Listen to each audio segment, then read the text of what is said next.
Papalit tayo ng connection ng ano, yung wire ng exhaust sa ilaw. Ayan. Sunog yung main. Dapat yung pagkabit kayo nito, sigurado mahigpit dapat yung connection mo sa ilaw tsaka sa exhaust, yung exhaust. Kasi pag tatabihin mo yan, para isang switch lang. Kaya pag gumawa kayo ng ganyan, dapat mahigpit na mahigpit. Kasi nung tinanggal ko kanina, magkatabi lang, maluwag. Kaya pag binuksan mo yung ano dyan, pag binuksan mo yung switch, mag-i-spark yan, basta masunog. Kaya tingnan nyo, sunog na sunog na to. Kaya preparan yan.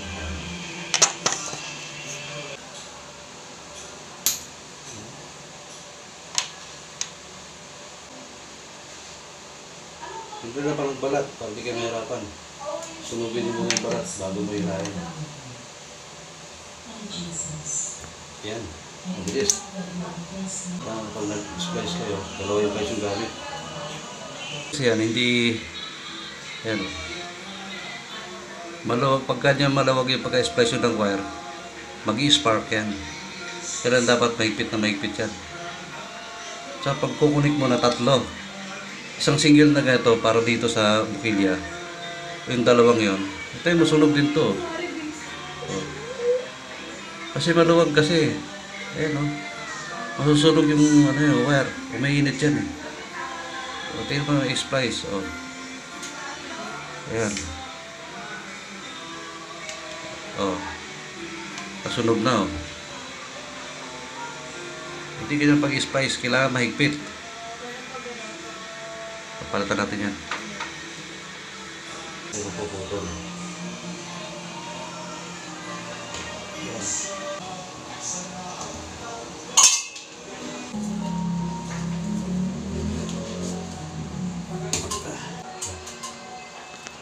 Ayan guys, di ba dalawang wire na lang? Oh, ito yung connection yan. Dalawa. Pero yung dito, tatlo. Gawa nung isang exhaust. Ayan, mag-connect. Para di masunog yung wire. Saka dapat yan mahigpit. Paringgan natin. Ito mo ng wire. Sunog na lahat mo yung wire eh. Kaya pala ganun yung tunog. Nag-ano yun? Nag-short yun. Ano mo naman iilang sabon na, huwag yung panglawan, para mabango.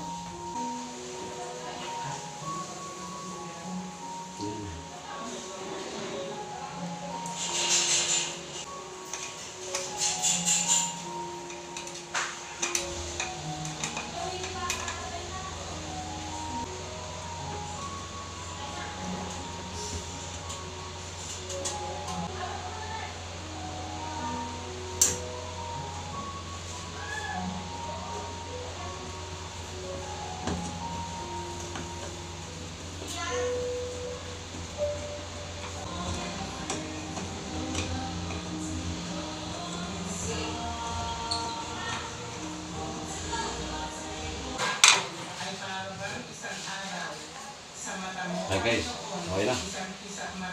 Testing natin.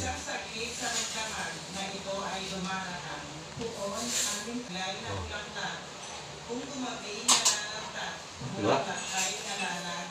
Ayos. Ayun. 3 colors pala to. May ilaw na may electric fan pa. Patuloy itong nagbabago ayon sa larawan ng Diyos na lumikha sa inyo upang maging ganap ang inyong kaalaman tungkol sa Kanya. Kaya't wala ng pagkakaiba ang Griego at ang Hudyo, ang Tuli at ang Bitulo, 3 colors. ang